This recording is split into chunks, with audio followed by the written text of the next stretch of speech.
à tous et bienvenue dans cette nouvelle vidéo où nous allons aborder le thème du viager. Vous en avez entendu parler mais vous ne comprenez pas vraiment de quoi il s'agit et comment cela fonctionne.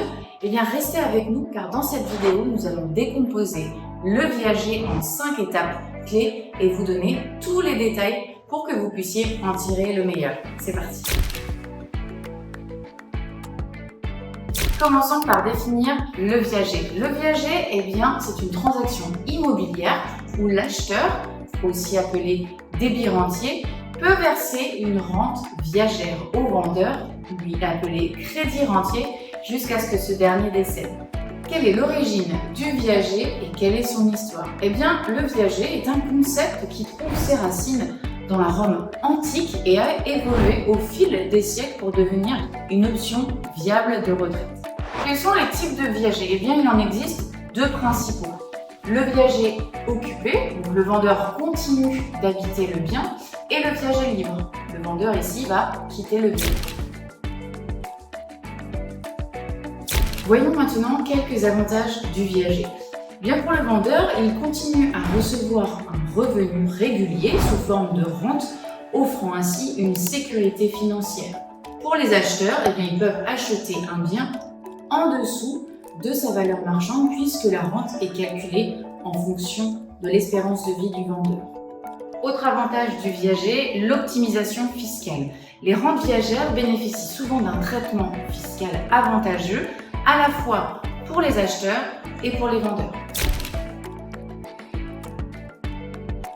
Voyons maintenant quelques points importants à prendre en compte. La longévité du vendeur.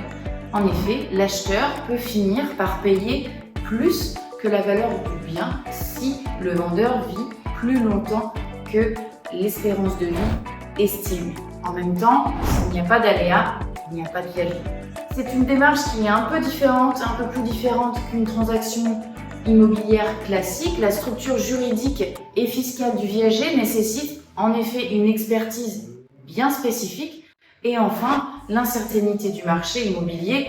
Le marché immobilier peut fluctuer, ce qui pourrait affecter la valeur future du bien.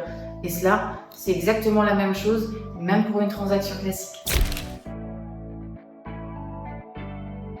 Les calculs à connaître pour évaluer un viager. Eh bien, commençons par le bouquet initial. C'est le montant initial que l'acheteur va devoir payer au vendeur le jour de la signature du contrat. Par exemple, pour un bien estimé à 200 000 €, le bouquet pourrait être de 20, 30, 40, 50 000 € ou plus en fonction des besoins du vendeur. Maintenant, la rente viagère. Eh bien, celle-ci elle est calculée en fonction de l'espérance de vie du vendeur et de la valeur du bien. Il faut véritablement voir le bouquet initial et la rente viagère comme des vases communicants. Si on augmente le bouquet, eh bien, on diminuera la rente viagère. Si par opposition on augmente la rente viagère, eh bien on diminuera le bouquet. Et enfin, l'espérance de vie. Des tables d'espérance de vie sont utilisées pour évaluer la durée moyenne pendant laquelle les rentes seront versées. En exemple, nous avons le barème de Dobry. Et maintenant, comment bien évaluer un viager? Tout d'abord, faites appel à un professionnel spécialisé du viager qui viendra dans un premier temps estimer la valeur de votre bien. Ensuite, assurez-vous que le contrat que vous allez signer avec ce professionnel inclut les notions de bouquet, de rente, de charge. Et enfin, faites appel à un notaire lui-même spécialisé aussi dans le viager qui pourra ainsi finaliser la vente de votre bien. Merci à tous d'avoir regardé cette vidéo. Si vous avez des questions, n'hésitez pas à nous laisser un commentaire ou passez directement en agence. Nous nous ferons un plaisir de pouvoir vous renseigner sur le viager. Nous sommes effectivement spécialisés sur la thématique, donc n'hésitez pas. Je vous dis à très bientôt pour de futures vidéos et des petites astuces sur le thème de l'immobilier. À bientôt!